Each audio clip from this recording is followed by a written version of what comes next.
Hello everyone, I am Aditya and you are watching German class. आज हम बात करेंगे कुछ ऐसी मिस्टेक्स की जो एक बिगिनर्स को या एक एडवांस लर्नर है उसको ये मिस्टेक्स नहीं करनी है। 2025 में कौन सी ऐसी चीज़ें हैं अगर आप जर्मन सीख रहे हो तो आपको ध्यान रखना है। ये गलतियाँ मोस्टली स्टूडेंट्स करते हैं, 90% ऑफ स्टूडेंट्स ये मिस्टेक्स करते हैं, बट आपको इन मिस्टेक्स को करने से बचना है अगर आपको एक अच्छा जर्मन स्पीकर बनना है। अच्छे से जर्मन बोलनी है, लिखनी है या फिर अपनी बात दूसरों तक पहुँचानी है। ये बहुत ज़रूरी है कि आपको करेक्ट बोलना है, सही बोलना है और सही स्ट्रक्चर यूज़ करना है जिस तरह से जर्मन बोली या लिखी जाती है। तो यही सब बात करेंगे आज हम इस वीडियो में। पूरा देखना, काफ़ी आपको हेल्प मिलेगी और काफ़ी आप नया सीखोगे 2025 में जर्मन सीखने के लिए। सबसे पहले बात करते हैं वो है जर्मन और इंग्लिश को मिक्स करना। ट्रांसलेशन नहीं करनी है आपको, टू वर्ड ट्रांसलेशन नहीं करनी, लिटरल ट्रांसलेशन नहीं होती है किसी भी फॉरेन लैंग्वेज में। आपको अगर इंग्लिश आती है तो अच्छी बात है और नहीं आती तो बहुत अच्छी बात है, क्योंकि इंग्लिश और जर्मन दोनों ही फॉरेन लैंग्वेज है और जर्मन सीखने के लिए हमें दूसरी फॉरेन लैंग्वेज की आवश्यकता नहीं है। मैंने पहले भी कई बार बताया, जैसे हम सेंटेंस बनाते हैं आई एम गोइंग तो इश बिन गेयर कुछ नहीं होता, सेंटेंस होगा इश गेयर। आई एम लर्निंग, इश बिन लर्नन कुछ नहीं होता, इश लर्ने होता है। यहाँ पे हम मेन वर्ब को यूज़ करेंगे लर्नन, हम बिन जो कि हेल्पिंग वर्ब होते हैं इंग्लिश में उसको नहीं यूज़ करेंगे, उसकी रिक्वायरमेंट है ही नहीं। इश been good, I am good English में सही है बट जर्मन में इश बिन गुड बिल्कुल गलत है। हम बोलते हैं मियर गेट एस गुड, एस गेट मियर गुड, आई एम फाइन। ये फ्रेजल वर्ब्स हैं, इनको आपको यूज़ करना है एक सेंटेंस में। तो ये कॉमन मिस्टेक्स हैं जो हर कोई करता है, चाहे वो B1 लेवल में चाहे वो A1 लेवल में। आपको इन मिस्टेक्स को करने से बिल्कुल बचना है। दूसरी इंपॉर्टेंट बात है वो है वर्ब पोजीशन। जर्मन में वर्ब की पोजीशन हमेशा सेकंड होती है, ये मैंने आपको कई बार बताया है। वर्ब की प्लेसमेंट सेकंड होती है, ये आपको बिल्कुल भी नहीं भूलना है। मतलब कि कोई भी सेंटेंस बनाओ, स्टेटमेंट बनाओगे तो वर्ब की पोजीशन इंश्योर करना सेकंड रहेगी।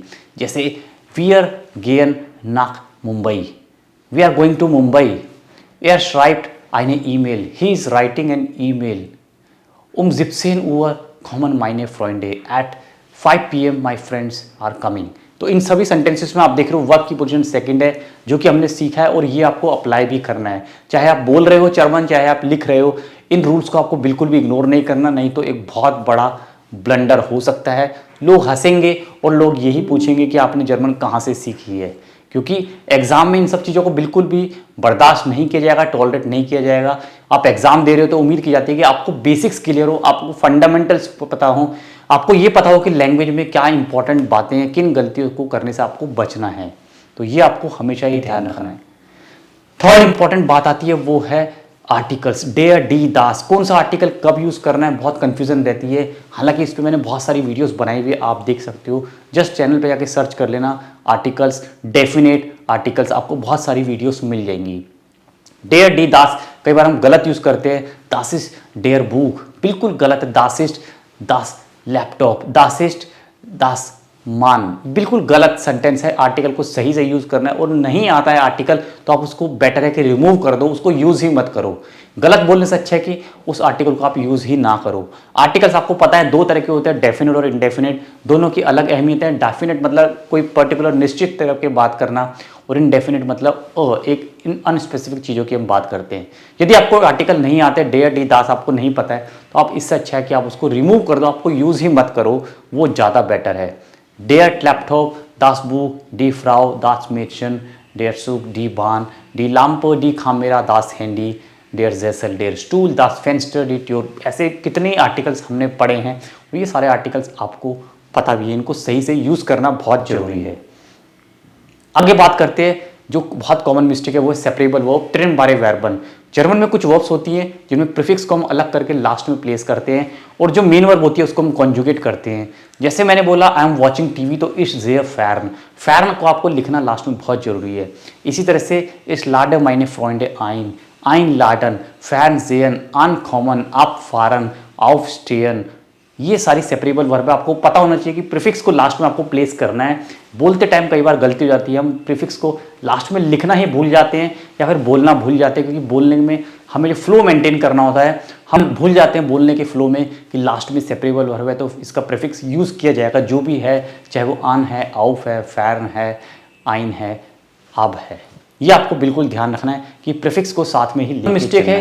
कुछ वर्ब्स जो कि दूसरी कॉमन है, इंग्लिश की तरह साउंड करती है, फोनेटिक है, बट उनका मतलब इंग्लिश में नहीं है बिल्कुल भी। जैसे कि मैंने बोला बेकोमन, बेकोमन मतलब बिकम नहीं होता, बेकोमन का मतलब होता है टू गेट, टू गेट, कोई चीज़ प्राप्त करना, कोई चीज़ ऑब्टेन करना, उसका मतलब होता है बेकॉमन। तो इस तरह की सिमिलर फोनेटिक, सिमिलर साउंड वाली वर्ब से आपको बचना है, उनका मीनिंग आपको समझ आना चाहिए और उसके मीनिंग के अकॉर्डिंग आपको यूज़ करना है। इंग्लिश में जो उसका मतलब है वो जर्मन में उसका मतलब बिल्कुल भी नहीं है, बहुत चेंज रहता है। इस तरह की और भी वर्ब्स हैं और भी वर्ड्स हैं, आपको इन तरह के वर्ड्स को यूज़ करने से बिल्कुल केयरफुली इनको यूज़ करना है। यदि आप कर रहे हो तो सही से यूज़ करोगे, नहीं तो मत यूज़ करो। गलत नहीं बोलना है आपको, सही बोलना है और सही आपको सीखना है, ये मैंने हमेशा आपको बताया। और जर्मन में दो वर्ड्स होते हैं यू, फॉर्मल और इनफॉर्मल, दोनों कॉन्वर्सेशन इंपॉर्टेंट है। फॉर्मल को कब यूज़ करना है, जी फॉर्म, इनफॉर्मल में आपको दू फॉर्म यूज़ करना है। इनका भी ध्यान रखना है, जैसे तुम और आप दोनों को मिक्स नहीं करना है। एक ही व्यक्ति के साथ बात करते हुए या तो आप तुम यूज़ करोगे दू फॉर्म या फिर आप यूज़ करोगे जी फॉर्म। फॉर्मल और इनफॉर्मल बहुत इंपॉर्टेंट बात है। यदि आप एग्जाम दे रहे हो तो एग्जाम में जो भी आपका पार्टनर है, गेस्ट प्रेस पार्टनर है, जिसके साथ आप कॉन्वर्सेशन कर रहे हो, ध्यान रखना है या तो आप उसके साथ दो फॉर्म यूज़ करोगे या फिर आप जी फॉर्म यूज़ करोगे, मिक्स नहीं करोगे। ऐसे ही लिखते टाइम भी आपको दो और जी फॉर्म मिक्स नहीं करनी है, नहीं तो बहुत बड़ी गलती हो जाती है। और ये काफ़ी ज़्यादा गलती इन तरह की करने से मार्क्स काफ़ी कटते हैं और एग्ज़ाम में तो स्टूडेंट्स फेल भी हो जाते हैं इन सिली मिस्टेक्स के कारण।